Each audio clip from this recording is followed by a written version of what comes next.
gabi sa inyong lahat. Maayong gabi kaninyong tanan. Unahin ko po muna ang aking mga pagpapasalamat. Unahon-una na ko ang paghatag o pagyukbo kaninyong tanan. Una, sa ating mayor, dahil pinahiram niya po ako ng stage, ng microphone, ng ilaw, ng kuryente para makapagbigay ng mensahe sa inyong lahat ngayong gabi. Maraming salamat po. Mayor Yorme Isko Moreno Dumagoso.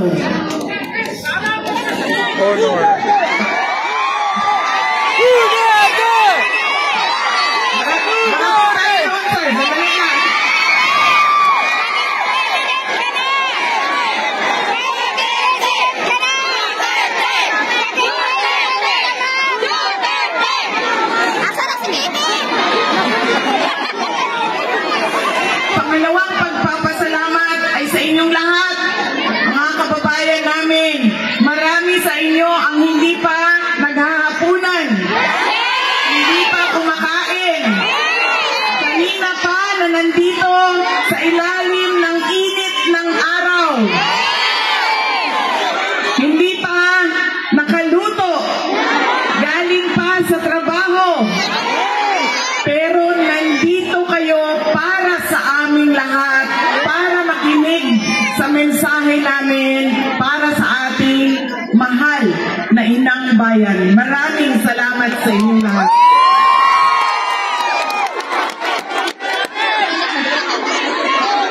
Ang ating kanang bisan asa kumuhan to ba? Ang sagit sa mga tao, Duterte, Duterte. Kahit saan ako pumunta, ang sigaw ng mga tao, Duterte, Duterte. Paalala ko lang, ako ay tumatayo dito sa harap ninyo ngayon, hindi kandidato. Dahil ang eleksyon ko ay sa 2028 pa.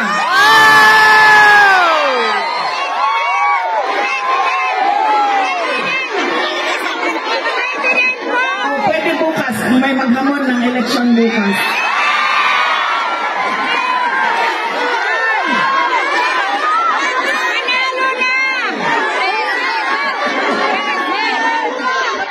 Baka kasi hanapin ninyo sa balota ang aking pangalan. Wala pong Duterte na tumatakbo ngayon. Nandito po ako bilang isang botante din. Ngayong eleksyon na ito, botante ako. At meron akong mga paalala sa inyo mga kababayan. Ang pangatlong pagpapasalamat ay mula po kay Pangulong Rodrigo Duterte. Nagpapasalamat siya sa pagpapakita ninyo ng pagmamahal, suporta, at pag-celebrate nyo noong kanyang 80th birthday noong March 2028. Maraming salamat sa inyong lahat. Ang susunod na pagpapasalamat ay mula po sa akin. Personal po sa inyong lahat ang pagpapasalamat ko sa inyong patuloy na suporta at pagtitiwala sa akin, sa aking mga kasamahan, at sa aming opisina, ang tanggapan ng pangalawang Pangulo ng Pilipinas. Maraming salamat po sa inyong lahat.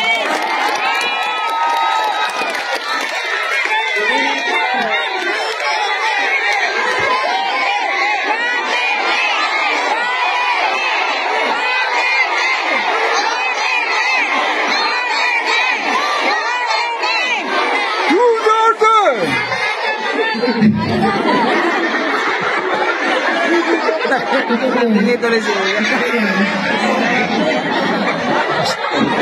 Sabi nila, bangan daw yung isa.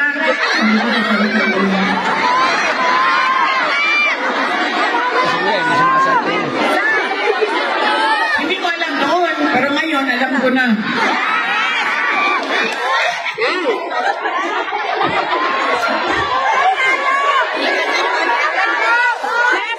Ang susunod na pagpapasalamat ay mula po sa Panginoon. pamilya namin, ang pamilya Duterte, napakalaki ng utang na loob namin sa inyo, aming mga kababayan, sa pagkakataon na ibinibigay ninyo sa amin na makapaglingkod sa ating bayan.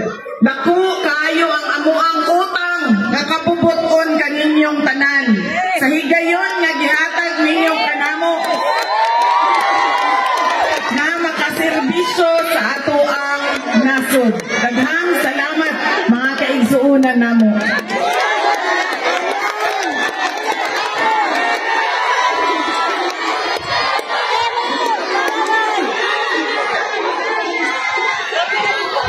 Alam nyo, marami sa ating mga problema ngayon na nakikita natin sa ating lipunan.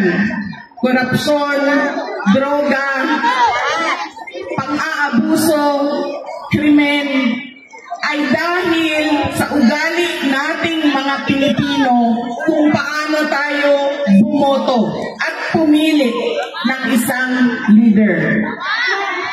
Merong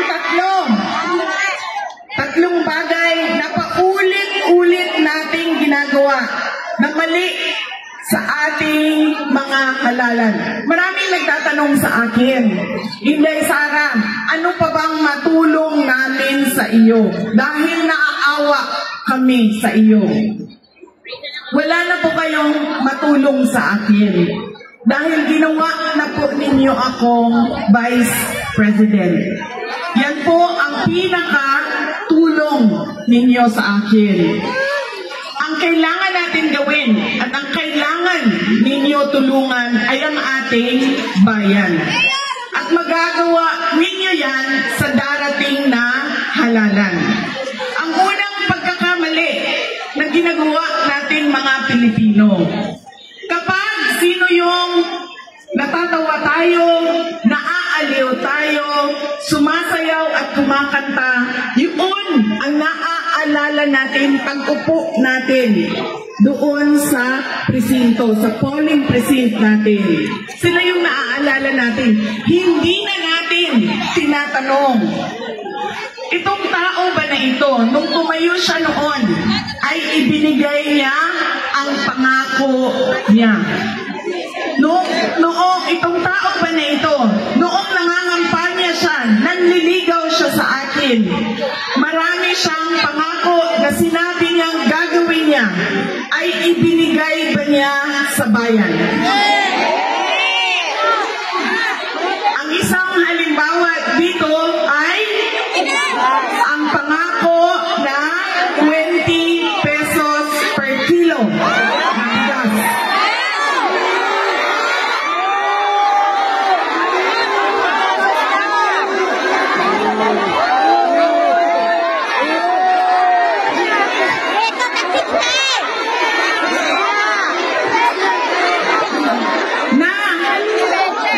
Pinupuna ko dahil sila naman yung nag-announce na meron silang 20 pesos per kilo na bigas sa Visayas ngayon. Ang sinasabi ko, pangako yan noong eleksyon noong 2022. Kinalimutan ng 3 taon at ngayon naalala dahil may darating na naman na eleksyon. Yan ang tawag na budol.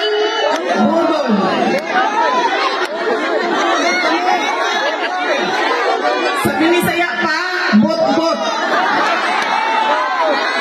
Bot-bot nimo. Bot-bot nimo. Si Tamalos-los, taga-Tacloban to dito sa distrito naman sa Kongreso nila dito. Yung sa taga-Tacloban rin, ay lang mo ha, dito ka mo ha nang Dumalis.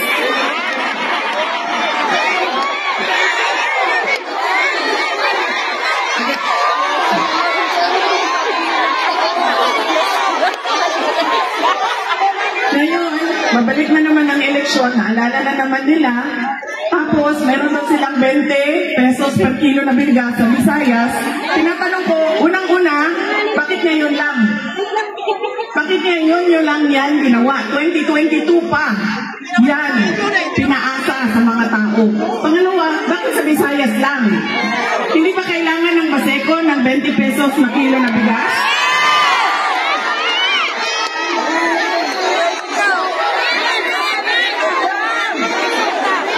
Sinasabi nila, crab mentality daw. Sinasabi ng Department of Agriculture. Ano ba sinabi niya? Hindi ko na binasa.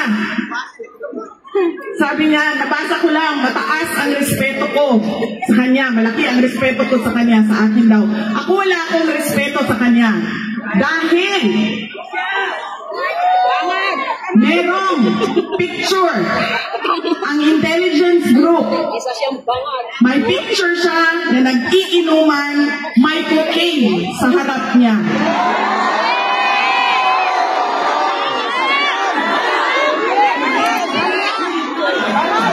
Tanong nyo, sa mga sundalo at sa pulis na nasa intelligence, hingiin ninyo ang picture na yan. Kaya wala sa kanila ang may karapatan na magsabi na hindi tama ang ginagawa ko sa pagtatanong kung bakit ngayon lang ang 20 pesos na kilo ng bigas. Pinapaasa na naman ang taong bayan.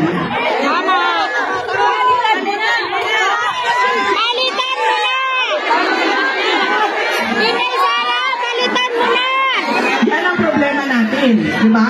Lalo lang tayo, magaling magsalita. Automatic na, in-endorse ni Inday Sara, pasaylo automatic na. Pangalawa, pagkakamali nating mga Pilipino kapag pumipili tayo ng kandidato, ng leader natin, kapag galing sa pamilya ng mga politiko, malaking pamilya ng politiko, ay automatic ang boto natin. Tama. Hindi dahil Duterte yan na nakatayo sa harap ninyo, ay automatic ang boto ninyo. Tinatanong ninyo dapat, ano ba ang abilidad at kapasidad ng taong ito? Narinig ko kanina, ang ating Yorme nagsabi, nag-utang siya para sa mga proyekto. Noong ako ay mayor ng Davao City, ang ginawa ko naman ay nagbayad ako ng utang. Ginawa kong debt-free ang Davao City. Pero sinasabi ko sa inyo, hindi mali ang mangutang. Ang mali ay kapag hindi ka nagbayad ng utang. Pero kapag nagbabayad ka ng utang mo, walang mali doon.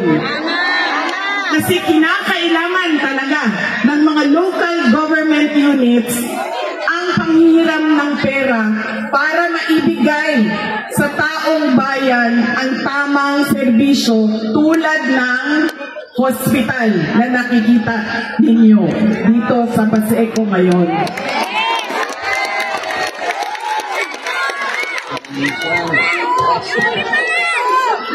Kaya hindi dahil politiko na pamilya yan, hindi dapat automatic ang boto. Pangatlo, na pagkakamali natin na mga botante ay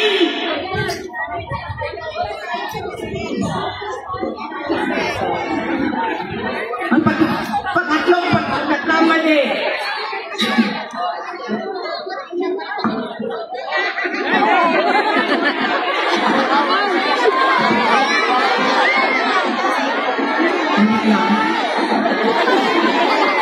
Karat, ang totoo lang. Ano daw? Thank you. Ang pangatlong pagkakamali natin sa pagpili ng ating mga politiko ninyo at mga leader ay yung binibenta natin ang boto natin. Ipinagpapalit natin ang boto natin sa kung sino ang nagbibigay ng pera sa atin. Nangangampanya ako simula noong 1 linggo, umiikot ako, tinatanong ko ang mga tao, magkano ba binibigay sa inyo? Sa iba't ibang, ano yan? Ano ganito? Magkano ba ang binibigay sa inyo? Burger ba ako?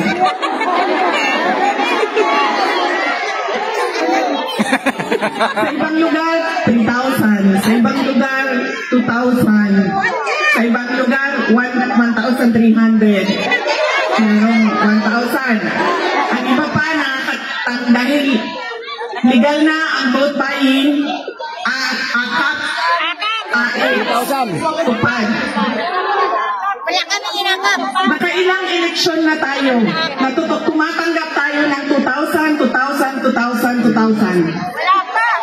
Ilang eleksyon na tumatanggap ng pera ang taong bayan. Pero bakit naghihirap pa rin ang ating bayan? Bakit ang dami-dami pa rin? Gutom. Ang dami pa rin humihingi ng tulong dahil walang oportunidad sa trabaho at negosyo. Bakit ang dami pa rin mga kababayan natin na nakikipagsapalaran, illegal na lumalabas sa ating bayan para pumunta sa ibang lugar? Ilan ang mga kapatid natin na nasa Malaysia na walang papel? Nandoon nagtatrabaho dahil wala silang hanap buhay dito sa ating bayan. Ilang eleksyon na yun? Ilang bilihan na ng boto yun? Sinasabi ko, tanggapin nyo dahil pera naman yan ng bayan. AKAP-AX, programa yan ng gobyerno. Pero pag-isipan nyo yung boto at kanino ninyo ibibigay ang boto ninyo. Dahil babalik na naman tayo doon sa boto ko na lang kasi naaalala ko siya dahil napatawa niya ako, sumayaw siya sa harap ko. Alam niyo, kami sa Davao City, hindi kami naglalagay ng pera para sa pagbili ng boto. Dahil nawawala ang respeto ng tao sa isa't isa.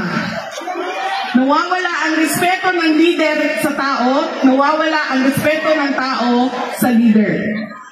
Nagiging transactional ang relasyon ng mga leader at ng mga kababayan natin. Kaya ang nangyayari sa amin, at alam to ng mga taga Davao City, at ilang beses ko na to binanggit sa COMELEC, sa kawalan natin ng biometrics at automated voters list. Ang nangyayari sa amin sa Davao City dahil hindi binibili ang boto at walang natatanggap ang tao, buboto sila sa umaga sa Davao City, sasakay sila ng truck at babiyahe sila sa Western Mindanao, pupunta ng Maguindanao, ng Lanao, ng Cotabato City at boboto ulit doon at kukunin na nila ang bayad sa boto nila. Nagagawa yan doon sa Mindanao dahil 2-3 oras lang ang biyahe papunta sa kapitbahay. Masakit sa akin lagi kapag nakikita ko na merong bilihan ng boto. Dahil ang mga nakakatanggap ng pera o ang mga boto na binibili ay hindi naman sa mga tao na mga doktor, mga engineer, mga abogado, mga malalaking negosyante na milyon-milyon ang kita. Nakita nyo ba na binili ang boto nila ng 2,000, ng 1,000, ng 300, ng 500? Sino ba ang binibili ang boto? Yung mga tao na napakalaking halaga sa kanila ang 100 pesos. Pinagsasamantalahan ng politiko ang kahirapan ng mga tao. Ang nangyayari, balik na naman tayo doon sa una, bakit ko patutuparin ang pangako ko sa iyo? Ibayad ka na. Tinanggap ko na yung 2,000. Ano pang ibibigay ko na pangako sa iyo? Binayaran na kita. Binili ko na yung dignidad mo. Kaya tayo, paulit-ulit din tayo sa pagkakamali, sa pagpili ng mga leader. Huwag natin ulitin yung tatlong bagay na ito ngayong darating na halalan. Ano yun? Hindi dahil naaaliw tayo, hindi na natin tatanungin, ano ba ang naibigay mo na pinangako mo sa amin? Hindi dahil galing sa malaking politiko ng pamilya ay automatic iboboto natin yan.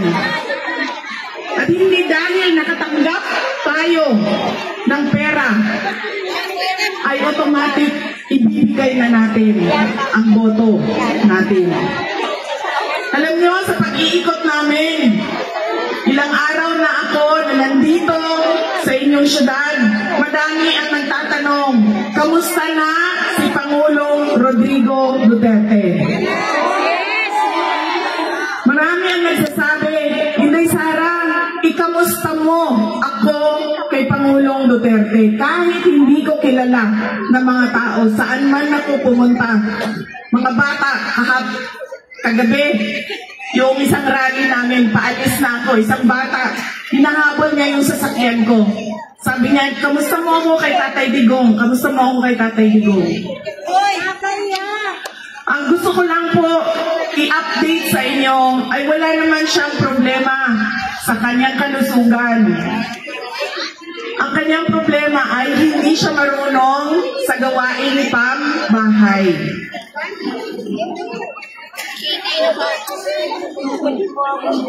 Hindi siya marunong magluto, hindi siya marunong maglaba, at hindi siya marunong maglinis ng kanyang kwarto. Dahil yan ay ginagawa lagi nung kanyang mga girlfriend noon. At syempre, naman nakulong yung girlfriend niya, ay wala siyang kasama doon sa loob. Pero merong dalawa na girlfriend na nag-aantay doon sa labas.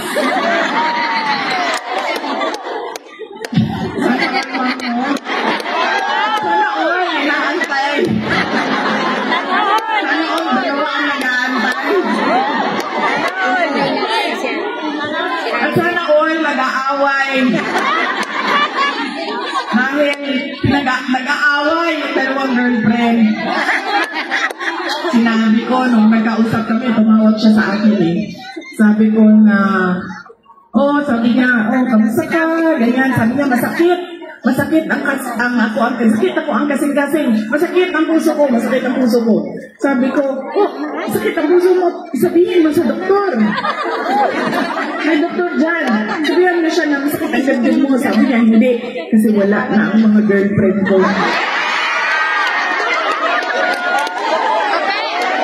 Idol, di ba?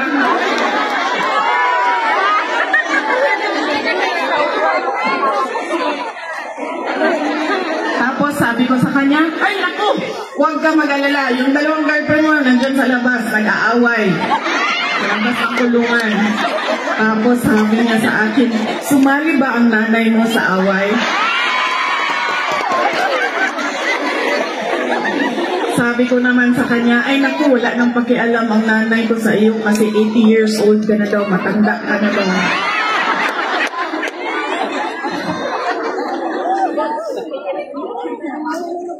Yan po ang kalagayan ni Pangulong Rodrigo Duterte noong tumawag siya sa akin. Kailan ba? Nakakalimutan mo na kahapon ba yung tawag niya? At sabi niya rin sa akin, naaalala mo pa ba ako? Ako yung tatay mo. Huwag mo ako kalimutan dahil baka mabulok ako dito. Kaya nung ito po baka sa ako yung mong amahan. Ay, di po kalimtilihin dahil kay basin mabulok ko din yun. Yan ang kanyang kalagayan ngayon. Sa mga nagtatanong kung kamusta ba si Pangulong Rodrigo Duterte, meron kaming hinanda na maikling video para sa inyong lahat.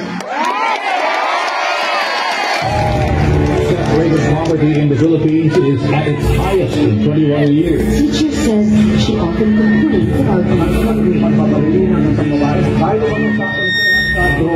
Pinagtataga hanggang sa mamatay ang natutulog na maglola. Bugin ng dalaw. Kasi never know. Ang bakit yung mga tao gumagamit ng drugs? Ito meron din sila addict sa pagkagaya. Mga batang naglalagi, nagkalat sa tikranong daan. Mga taong pinagpabaril habang hindi niya pagkakasin ko yan. Nakalat sa social media ang video ito ng pamamalit sa mga School, they spend their days scavenging to earn money. Trabaho ang suspect at gumagamit pa umano ng droga. good luck sa atin lang. Sa halip na tutukan ang kumakalam na sikmura ng mga Pilipino. Krimen, droga at korupsyon. Mas inuna ang sariling interes at kasakiman sa kapangyarihan. Itinapon palabas ng bansa ang nag-iisang Pangulo na siyang tunay na nagmahal sa bayan. Mula nang nakikapwede ko ang naging Pangulo, umahimili yung mga hindi. Nagkaroon ako ng peace of mind. Yung anak ko, kung hindi sila sinikado sa lahat, sobrang happy ako. Dahil umupo si PRRD, kahit sabihin natin maraming tumutugis, maraming tumutugis sa kanyang war on drugs. Pero majority po sa atin ng mga Pilipino, kaya na lang doon sa mga drug lords, mga drug users, mga ano yun ang ayaw eh. Pero kami, lalo kami mga ulit, nagulog naman namin ang safety sa aming pamilya. It's trying to be powerful and trying to be just a nobody. I used to describe the brightest star there was mine, shining brightly. And in a few days, I will be just a Rodrigo Duterte from the Nalosico. Daghang salamat. Lubos ng lahat ng PRRD ng PNP at PFP. Pag ako kaagad dublado ang sweldo ng pulis pati militar. Sinabi din pala ang gagamitin laban sa kanilang dating Commander-in-Chief. Ano ba ang damage ng government interest? Kung hintayin ko lang yung dalawang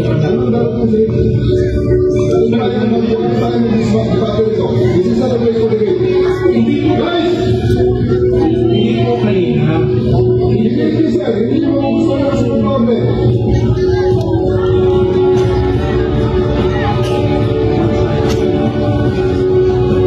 Napilitan sa serbisyo ang iba dahil sa order na isang bangag na namumuno sa kanila. All Philippine leader Rodrigo Duterte has been taken into custody by the International Criminal Court. Ang simula ng paghiyap ng damdamin ng mga Pilipinong nagmamahal kay Tatay Digong.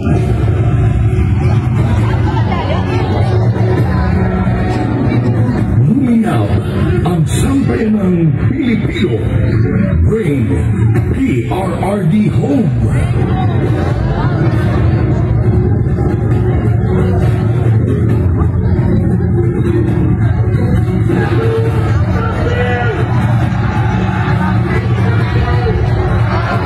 Iisa lang ang sigaw.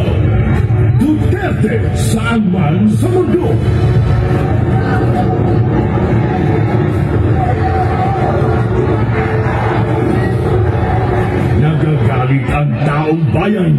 Dahil ramdam ng lahat na walang nagawa ang administrasyong ito.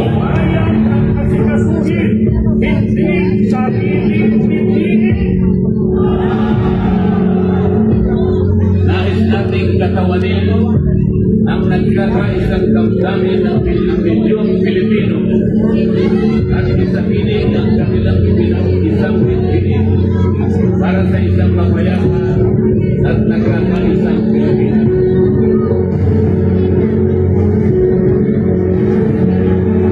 Hindi pa tapos ang pagbiyak ng mga puso natin dahil nagpapatuloy pa din ang kasamaan habang nalulugmok na ang inang bayan. Ikaw at ni Marcos ang atong gold reserves. Sa pagpapatuloy ng oral arguments sa 89.9 billion peso transfer ng pondo ng Philippine Health Insurance Corporation sa National Treasury. Muling binisisi ng mga magistrado ang paggamit ng ahensya sa pera mula sa mga kontribusyon ng mga miyembro nito. Ang inato ang DOLE at DSWD na walang listahan para sa mga beneficiary ng ayuda sa kapos ang kita program o AKAP. Sabi tuloy nila na nagamit na sa politika ang AKAP. Hindi lang pala 7-7, meron pang 30-30-30.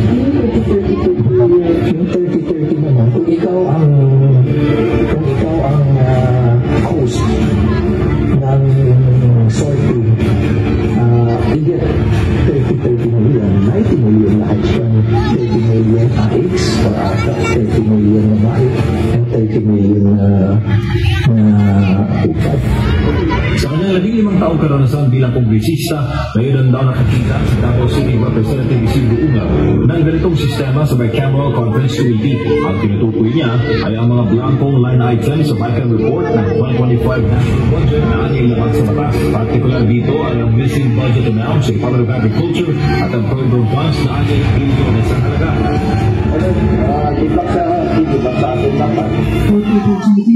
Na-promote pa na ang mga instrumento ng pangihida kay PRRD.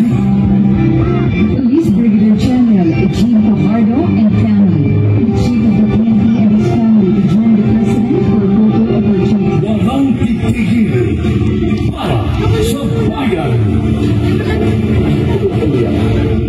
Maybe when I say my farewell, I get to live on the last day of my term.